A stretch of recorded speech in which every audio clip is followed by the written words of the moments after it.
40 years of silence from one woman can reshape everything a music industry thinks it knows about itself, and that is exactly what Jessi Colter is doing right now.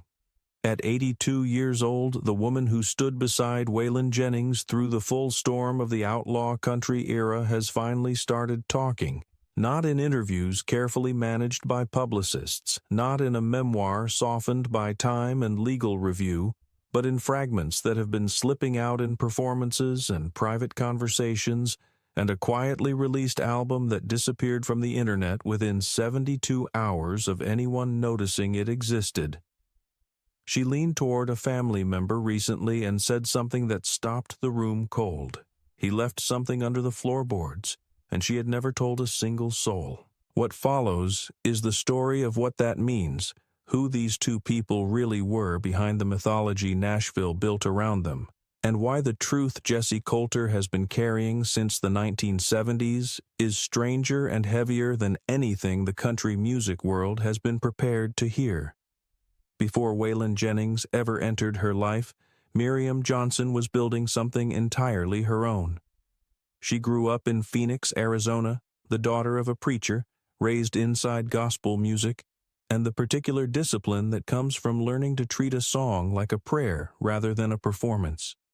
Her voice developed early into something that didn't belong to the rooms it was first heard in, rich and low and threaded with grief that felt borrowed from decades she hadn't yet lived.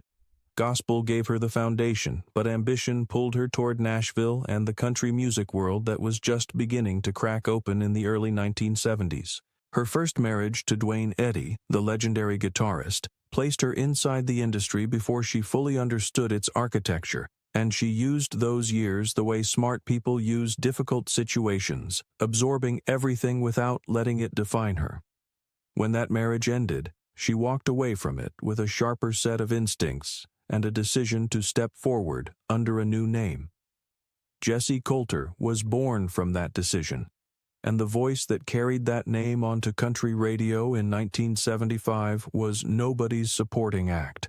Her Grammy-winning hit that year placed her at the center of country music conversation entirely on her own terms, and the industry was paying real attention, the kind that translates into long careers and creative control, and a place in the story that doesn't get edited out when someone more famous walks into the frame. That window of visibility was genuine and hard-earned, and then Waylon Jennings walked through it, and the frame shifted permanently.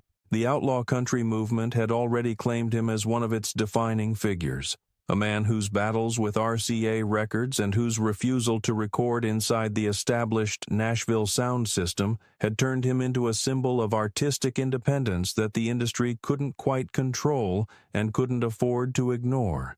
His charisma operated on a frequency that made ordinary rooms feel insufficient, and the darkness underneath it was something Jessi recognized and chose not to look away from.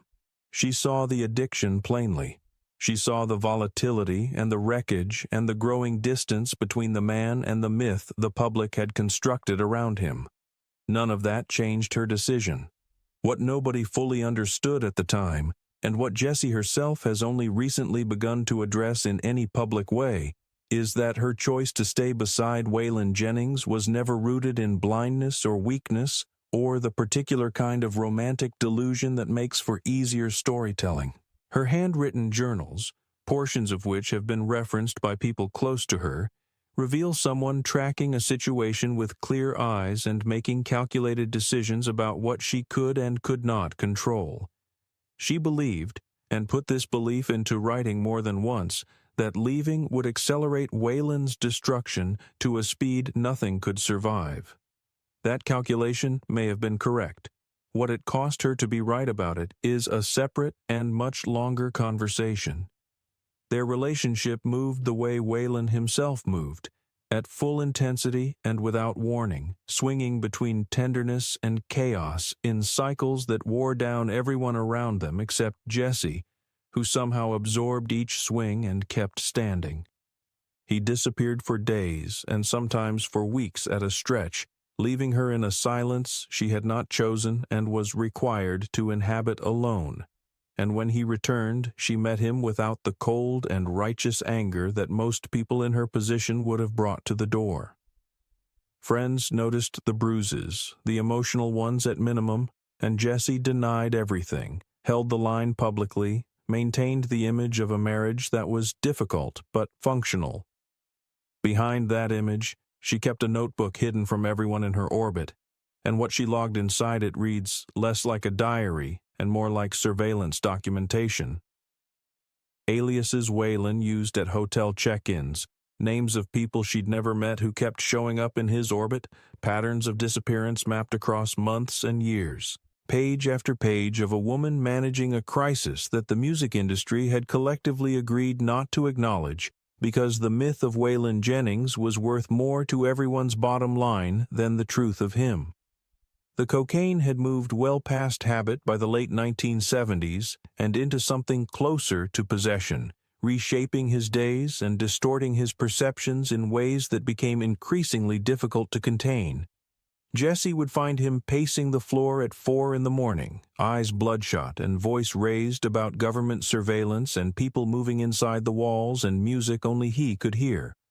The outlaw country icon the public watched stomp across concert stages in leather and shadow was, inside the tour bus and behind closed hotel doors, a man coming apart at a speed Jessi could track but not stop. Backstage collapses got written up as exhaustion. Canceled shows got blamed on scheduling conflicts. Overdoses that should have generated headlines generated nothing because Jessi was the one managing the aftermath, making the calls, keeping the information inside the walls of a marriage that had become, among other things, a full-time containment operation. Waylon Jennings carried the weight of a childhood that never fully loosened its grip on him, and sobriety would eventually give him the lucidity to feel that weight more clearly rather than less. He had lost friends in ways that left guilt embedded in places grief couldn't reach. The death of Buddy Holly, who had been his mentor and band leader, happened on a flight Waylon was supposed to be on, and that particular proximity to a tragedy he survived by chance became one of the central haunting facts of his interior life. Fame compounded everything rather than relieving it, adding the pressure of a public identity that demanded he be larger and more invincible than any actual person could sustain across decades. He fed the chaos because it was louder than the pain, and Jessi watched this dynamic operate up close for years without being able to interrupt it in any lasting way. Memphis in 1981 was where something cracked that never fully healed. They were in a motel outside the city, removed deliberately from the tour circuit, and Jessi had been trying to get Waylon to eat something and sleep and come back into his own body long enough for a real conversation. Instead, he turned on her with words she documented later as unrecognizable, words that sounded like they were traveling through him from somewhere else entirely, somewhere without access to the specific warmth that still existed in him underneath everything. She left the room when it was over and drove for hours with no destination, nothing around her but the dark Tennessee highway and the sound of her own breathing and the particular quality of grief that has no clean name. When she came back in the morning, Waylon was gone. A hole in the bathroom mirror told part of the story. On the nightstand sat a small wooden box he had left behind without a note or any explanation at all, and Jessi did not open that box for 30 years. Tucson entered their shared vocabulary as something both of them understood and neither of them named directly, a shorthand for an event or a series of events from the early years of their relationship that carried weight neither of them could set down and neither of them could discuss openly. Waylon had pressed a letter into Jessi's hands at some point during those early years and stood beside her while she burned it, and the paper turned to ash exactly as he intended, but the knowledge of what the letter contained did not. That knowledge traveled with Jessi through every subsequent year of their marriage, patient and heavy and waiting.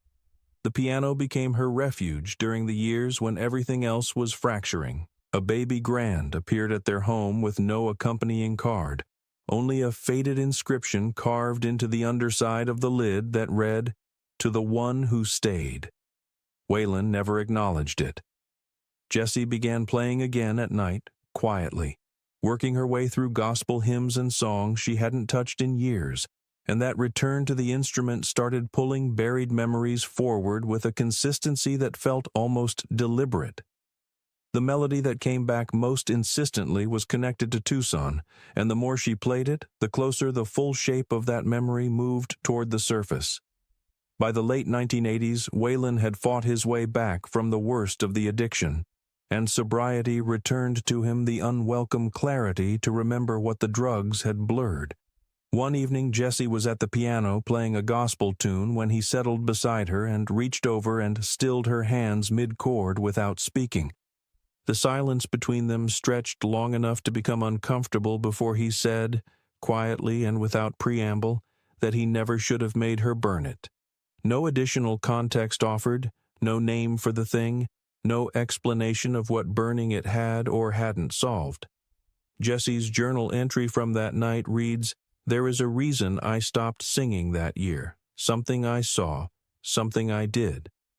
That line has never been elaborated on in any public statement or interview, but people who knew her well during that period say she avoided Arizona entirely, and that anyone who brought up Tucson in her presence watched her leave the room without appearing to move. The cassette tape surfaced in 1992 during a closet cleanout, labeled in Waylon's handwriting with a single word, Tombstone. What Jessi heard when she played it was not a song and not a rehearsal, and not anything the music industry had ever logged or cataloged.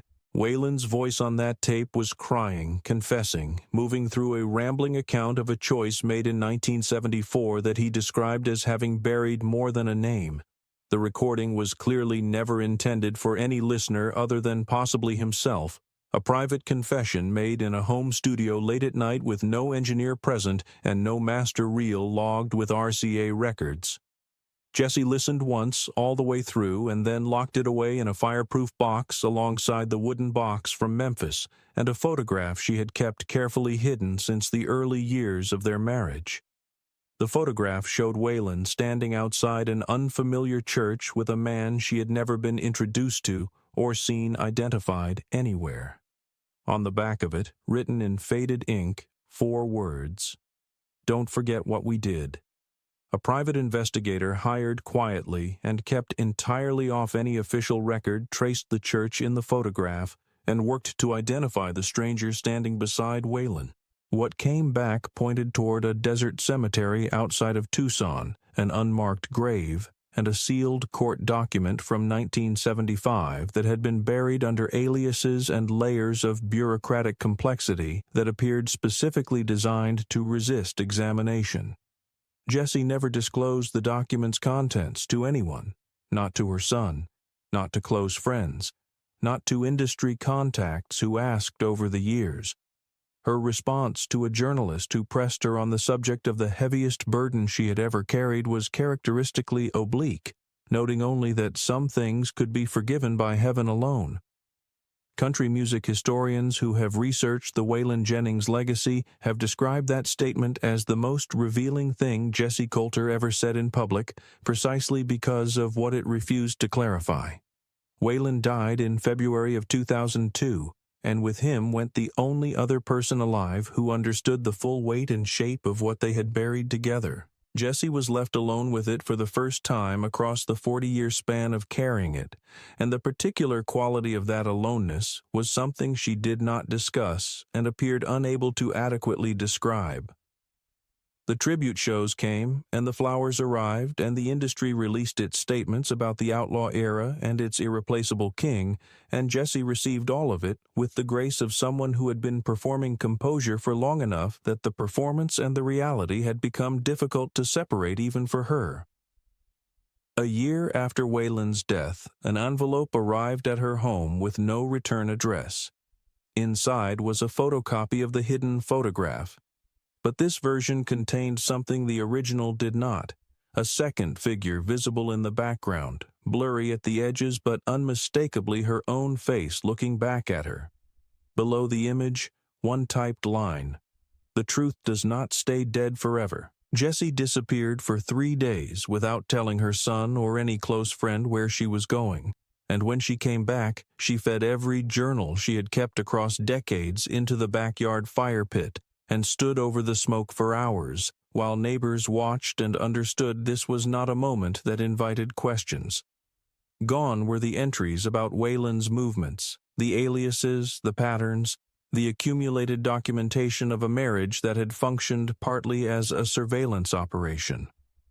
Gone were the personal reflections and the prayers and the lines she had written about Tucson. All of it turned to ash in an afternoon, and after that, Jessi Colter became someone noticeably more careful and noticeably more sealed. Her public appearances grew infrequent through the 2000s and into the 2010s, and when she did surface, she spoke in parables about forgiveness and the price of silence, and the specific mercy available to people who have carried things they should not have been required to carry alone. The piano room in her home stayed locked. Mail went unopened for weeks at a stretch. At a Nashville songwriter evening, she walked off stage mid-set after someone in the audience called out a request connected to the growing whispers about Waylon's unreleased recordings, and her hands were shaking visibly by the time she cleared the wings. Industry insiders who had been circling the story for years noticed all of it, and the rumors about a fifth verse, an unreleased track Waylon had allegedly recorded alone in 1989 with just his voice and a guitar, gained new momentum every time Jessi reacted to something that suggested she knew exactly where that track was. A Nashville historian known for recovering lost recordings from the outlaw country era received a sealed envelope from Jessi sometime around 2015, handed over with a single instruction: release the contents after she was gone, not before. The historian confirmed the envelope's existence and its authenticity when asked about it directly, and his description of what it contained consisted of 4 words: not a love story. What he meant by warning he declined to specify further, but the phrase landed inside the community of people tracking Jessi Colter's slowly unspooling story with the weight of something that had been expected and dreaded in equal measure. The 2022 Nashville Tribute Evening changed things in a way that couldn't be walked back. Jessi arrived without announcement and without a scheduled spot on the program, and when she asked quietly to take the stage halfway through the evening, the room granted her the silence that belongs only to people who have genuinely earned it. She sat alone at a grand piano under a warm spotlight, her face carrying the particular weathering of a life that has held more than it was designed to hold, and she opened with "Storms Never Last," the gospel song she and Waylon had recorded together years earlier. Midway through the familiar melody, she began to change the lyrics, subtly at first, and then unmistakably, until a verse surfaced that no one present had ever heard. "You promised the preacher we'd never go back, but I still hear the shovel, the earth going black." The room went completely still. Producers exchanged looks across the crowd. Songwriters leaned forward with the particular attention of people recognizing that something real is happening in front of them, the kind of real that can't be manufactured or rehearsed into existence. Jessi finished the song without comment, stood up from the piano bench, and left through the back door before anyone could reach her with a question. Phones had been prohibited that evening, but words travel fast in Nashville, and within days those lyrics were moving through the industry and pulling every dormant thread of the story taut again. Then came floorboards. No label, no promotion, no announcement of any kind, just 10 tracks uploaded to a small streaming platform under the name Miriam Johnson, her birth name. The name she had carried before Nashville gave her a different one. Track 7 was titled Tucson, and it was raw in a way that made comfortable listening impossible. Jessi's voice, older now and lined with decades of the specific grief that comes from knowing things you cannot say, sang about a desert church and a midnight burial and 2 people standing over something in dry earth while the sky was still dark above them. He said the bottle was empty, but the deed was done, so we buried the truth before the morning sun. The Waylon Jennings mythology, the outlaw country legend built across 50 years of industry storytelling, cracked open with those two lines. The album disappeared from every accessible server within 72 hours, scrubbed clean without public explanation, but enough listeners had found it and downloaded it that the erasure functioned more as confirmation than concealment. A church outside of Tucson quietly announced a basement renovation in the months that followed, citing foundation instability as the reason for an excavation that local residents described as more extensive than any routine structural repair. Government vehicles were reported near the site by some locals. Others maintained it was a standard construction crew and nothing more. Jessi said nothing about any of it. Her final interview happened on the porch of her home, with afternoon light moving slowly through old oak trees, and a journalist who had been following her story for years asked the question that had been building for decades. She asked Jessi whether she had any regrets. The pause that followed was long enough that it began to feel like an answer of its own. When Jessi finally spoke, she said she wished they had been more honest, with each other before anything else, and then with themselves. She said Waylon was a haunted man, and that some ghosts cannot be put to rest with songs no matter how many you write or how good they are. She offered nothing more, and she didn't appear to feel any obligation to. Jessi Colter had said everything she intended to say, and she had said it the only way she ever fully trusted, in music that most people weren't supposed to find, in silences that lasted longer than they should have, and in the long and costly and sometimes brutal act of staying beside someone long after leaving would have been the rational and survivable choice.